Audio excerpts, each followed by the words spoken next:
에릭 다이어를 당장 팔아야 해. 우린 수비수를 보강해야 해. 가급적이면 김민재로. 바로 어제 있었던 경기죠. 월드컵 이후 프리미어리그가 드디어 돌아왔습니다. 손흥민 선수의 토트넘 핫스퍼와 브렌트포드의 2022에서 23 시즌 프리미어리그 17라운드 경기가 브렌트포드의 홈구장인 지테크 커뮤니티 스타디움에서 열렸습니다. 이날 경기에서 토트넘이 만난 브렌트포드는 오늘 경기 이후 리그 중위권의 성적을 보여주고 있는 팀인데요. 이번 시즌 브렌트포드는 맨체스터 유나이티드를 상대로 4대0으로 승리하고 첼시를 상대로는 무승부.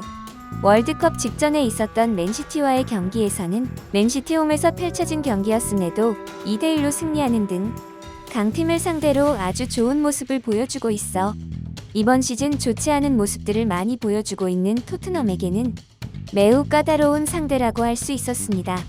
오늘 경기에서 콘테 감독은 월드컵 결승 이후 휴식을 부여한 요리스 키퍼 대신 프레이저 포스터 골키퍼 등 월드컵을 치르지 않은 선수들이 대거 기회를 부여받았지만 지난 안아골절 이후 마스크를 사용하고 월드컵을 치른 손흥민 선수는 히샬리송 선수의 부상 여파로 선발 출전하며 브렌트포드를 상대했습니다. 이날 경기에서는 토트넘이 브렌트포드를 상대로 볼 점유율과 슈팅 숫자 등은 앞서가는 경기를 펼쳤지만 전반전에는 손흥민 선수의 빗맞은 슈팅 이외에는 별다른 찬스를 만들지 못했는데요. 하지만 브렌트포드는 전반 15분 토트넘의 수비수를 맞고 굴절된 볼을 프레이저 포스터 선수의 볼처리 미스로 인한 뒷달리 야넬트 선수의 선제골이 터졌고 전반전은 1대0으로 마무리되었습니다. 이후 후반전에도 이어진 토트넘의 불안한 수비는 후반 54분 에릭 다이어 선수의 정말 아마추어 같은 실수로 내준 코너킥에서 그거 하지 마 이씨. 아이반 토니 선수의 추가골이 터지면서 토트넘이 2대0으로 끌려가며 오늘 경기도 힘든 상황으로 이어졌습니다. 하지만 토트넘은 후반 65분 랑글레 선수의 크로스를 이어받은 해리 케인 선수가 그림 같은 헤딩으로 만회골을 넣었고 이후 후반 71분에는 호장군 호이비에르 선수가 동점골을 터뜨리면서 분위기는 완전히 토트넘 쪽으로 넘어와 역전까지도 가능해 보였습니다.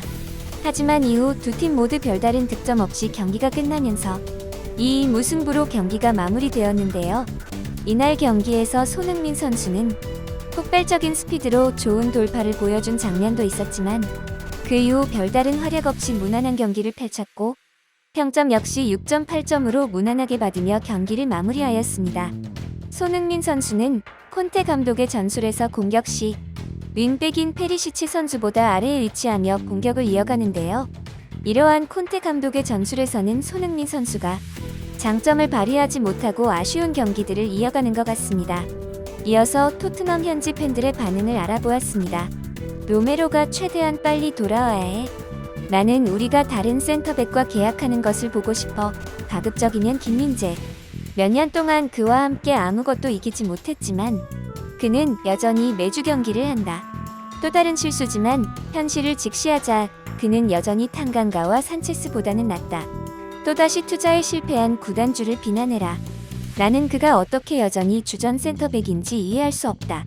콘테가 지난 시즌에 그를 월드클래스라고 묘사했던 것을 기억하세요. 에릭 다이어는 끔찍해요. 우리가 개선하고 싶다면 그를 대체할 필요가 있어. 토트넘 팬들의 반응 역시 수비를 보강해야 한다는 얘기가 많았는데 그 중에는 김민재 선수도 포함이었습니다. 토트넘은 이번 시즌 벌써 23실점으로 빅5라고 불리는 팀들 가운데 가장 많은 실점을 하고 있는 상황입니다. 중원에서부터 시작된 수비 불안에 더불어서 팀의 치명적인 실수를 계속하는 수비수 등 토트넘의 수비력은 정말 심각한 상태인데요. 여러분의 생각은 어떠신가요? 댓글을 통해 알려주세요. 이상 오늘 영상은 여기서 마치겠습니다. 영상이 마음에 드셨다면 좋아요와 구독 한 번씩 부탁드립니다.